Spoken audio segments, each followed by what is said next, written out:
I apologize about that, folks. I don't know what just happened to my damn computer, but started freaking out, got a bunch of WhatsApp notifications and stuff, and I have no idea why. And then everything started lagging. So we're going to go ahead and get through this. We only have a little bit more to go, so I appreciate you hanging around here. But Josh, total two. You said it looked like crap. I was on the camp, or I still am in the camp, that we're going to break out into new all-time highs. But man, what a whiff, right? We had the opportunity to stick it above 170 or 1.7, 1.71. We were unable to do it. Yeah. We're right back in the same range that we've been in for the last couple of years. Obviously, going to continue to say this, but we're trending higher. 200-day moving average still sloped up. I expect this, obviously, with everything else continuing higher, this will break out. But, let's call it what it is. That was an epic fucking whiff. Yeah. Yeah, exactly. And, one thing when I've been looking at the charts is to know that, this crash we got that really painted every chart horribly. Like that wasn't a natural market price reaction. That was a black swan, right? I'm sure you would agree, but most people don't really know. That was a black swan event where that money got liquidated, and so a lot of charts are messed up as a result. One thing I've been pointing to, because like we said, Total 2 looks like crap. We're back ranging, and right now, kind of very, very tight consolidation at this 1.46 trillion dollar level, is I've been looking over towards stablecoin dominance. So for those who haven't listened before, I've talked about it before, writing and in chatting with you, is that it's kind of an indication that people are selling their crypto assets to go into on-chain stablecoins. And so with that, you can go USDT.D, similar to Bitcoin dominance, and essentially look to see where and if assets are flowing back into stablecoins. And obviously, this misses on the ETFs, which are now a massive portion of the market and the daily volume and liquidity. But we saw that massive spike up towards 5.4% USDT. We've been range bound since essentially December of 2023, and the higher this goes, the more bearish it looks for crypto. We have largely stayed kind of in this sub 5% range since May of this year with the tariff tumble. And so I'm kind of looking for this to roll over here as a good sign for, some positive price action going into the end of the month here. Okay, that's good. That was nice and clean and easy. Let's get through Ethereum really quick, and then we'll wrap it up with just kind of general thoughts here. Ethereum, I'll be the first to tell you, very large position in Ethereum. It hurts me to say this, but I did actually, first time since opening a position in May, I stopped out of an Ethereum position. I'm long ETHA through both shares and options. I'm long the Ethereum spot by itself. I do have a little leverage going on with Ethereum as well. So early, why not, right? Problem is like what we've talked about, a little underwhelming over the last couple of, at least with Ethereum, last couple of months at this point, right? We peaked back in middle of August, and here we are middle of October, and we're still stuck in the same kind of range that we've been in now. From a market structure standpoint, again, that's bigger picture stuff here. I'm bullish. We're holding above kind of this area here, what used to be resistance now appears to be support. We're trending higher from a primary trend standpoint. Throw your RSI on. We're still technically within a bullish momentum regime, although very, very close to undercutting it on that dip in the middle of late September, early October. So I'm not here to sit here and pitch you that Ethereum is going to 10,000 like Tom Lee is. I did stop out. I was overexposed. I got caught in the pullback. I'm okay to buy more, but once again, the May ad, or I guess the May beginning of the Ethereum trade all the way through the middle of summer was the best trade that I've had. I made a lot of money on it. But at the end of the day, I said this maybe 20 minutes ago, I'm here to make money. I'm here to make dollars. I'm not necessarily an Ethereum maximalist. I'm not a Bitcoin maximalist. I'm here to turn these trades into dollars so I can pay for things. And as of right now, this is not a chart that I would be willing to add more in. I have a lot already. I'm not stopping out of kind of the stuff that I was in early because I have such a great entry price on some of that stuff. But I'm not necessarily like clawing to get back in here. Am I wrong? No, you're right. The chart looks like shit. It hasn't been able to hold that $4,000 level. And I don't want to say it looks like shit, but I agree. I'm underwhelmed the last month and a half. yeah, and again, I keep going back to this crash because it fucked up a lot of charts, respectfully. And you can see the candle, right? It's massive from 4,500 and we touched 3,200. And this is on Bitstamp, the chart I'm looking at. The ones on Binance were much worse, even though they I just threw it fixed on some of those Candle and wicks. Coinbase as well, but just so you can see, yeah, we did. I mean, we worked all the way down to like 3,300 in Coinbase. Yeah, and a lot of those prices have been adjusted since. On the major exchange that got hit the worst, which is Binance and Bybit, I'm pretty sure it touched 3,000. And so, yeah, the chart looks like crap. That being said, there's two things I want to say is that we were stuck in a range for from the beginning of May till the end of June, back in the kind of $2,400 to $2,700 area.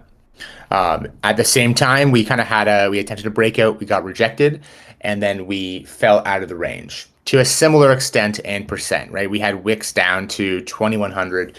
Everyone was calling for, okay, $1,500 ETH. ETH is a shitty asset, whatever. And it exploded out. It took some time to build back in the lower portion of that range and then exploded out. And so if you kind of look at ETH on the weekly, while not a beautiful chart, it's just chopping around this kind of high time frame area where price has kind of stalled out previously for the last 5 years. And so, I don't think this is a position to be adding any exposure, whether, spot Ethereum leverage or ETH.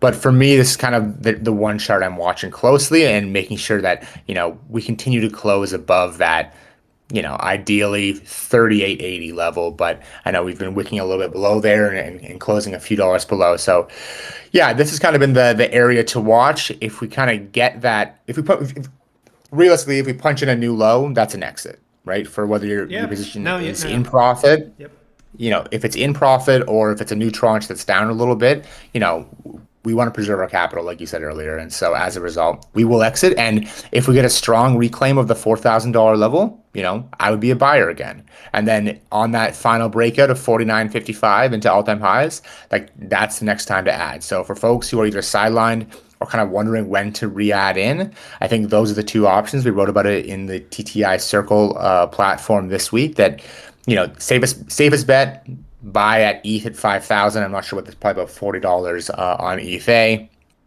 Otherwise, you can add on some actual conviction and strong momentum on a break above 4,000. But until that happens, you're either waiting and looking to risk off if things go worse, or just sitting sidelined and watching price action and watching this mental illness on the chart. That's what it is. I've been here long enough to understand what that means, and I get it. Like I said, I think you summed it up beautifully. If we punch some new lows in Ethereum, it doesn't matter how many fucking times Tom Lee tells me it's going to 10 grand. I'm out. I will buy it on the way back up. I don't need to, like I said, I still have positions that are worth 1,000% on this Ethereum trade. If this punches new lows and it pulls all the way back to like a 200-day moving average on the weekly or whatever, that 1,000% position, maybe I'm at 100% now. And at that point, do I really want to sit there and wait for the market to build a new opportunity to attack at a higher end? Fuck no. Just get me out. I'll rejoin. I know I'm not saying that's going to happen, but yeah, at some point I will sell. It doesn't matter. Yeah. But I want to point out and stress kind of the fact that we got in so early that we have the flexibility to be able to make that decision. It's not like our back's against the wall and we need to do it now. We can kind of take a step back and kind of analyze the bigger picture here. Like I did stop out of my most previous ETHA position. Took the loss. I'm not less enthusiastic about this trade, but I'm not as, I'm not going out there and I'm not willing to add any more capital until it proves to me that it's done going down. Yeah. And I think the one thing when we've been adding over the last, since May, but a lot of people got into Ethereum at like 3,800 and higher, right? As it kind of broke that $4,000 level, it was like, oh crap, okay, it's happening. Yeah. Is that we bought time for at least, shares doesn't really matter. You can hold those, and that's been far less stressful for you. I can imagine shares or spot.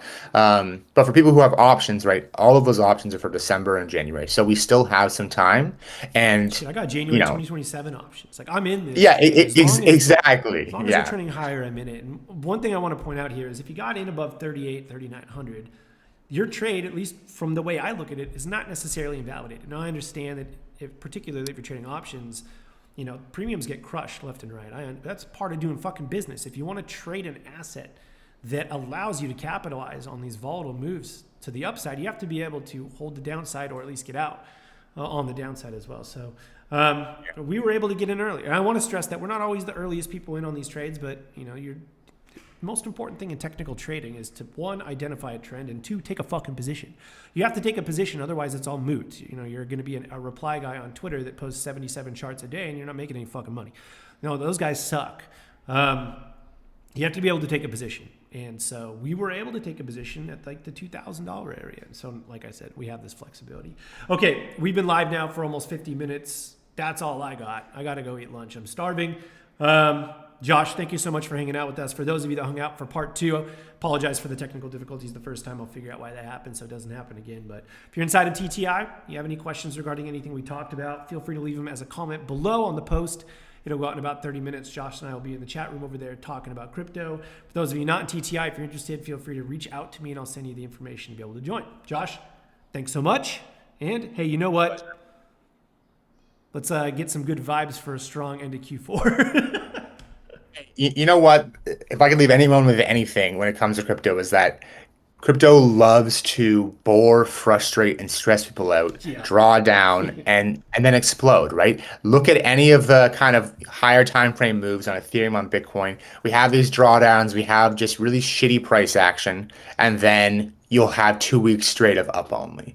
And that's kind of what happens. So, I'm not saying that's going to happen with Ethereum or Bitcoin or any other, shitcoin asset, but this is what crypto does. It tries to wear you down. It tries to test your resolve. And then it typically does reward folks who are able to hold through. And so that's one of the reasons we buy time on these options. That's one of the reasons we're still holding a lot of our positions. That's why we manage risk to the upside. Sell the double, take profit, and take profit targets that we clearly define when we get into the trade, and enjoy the ride.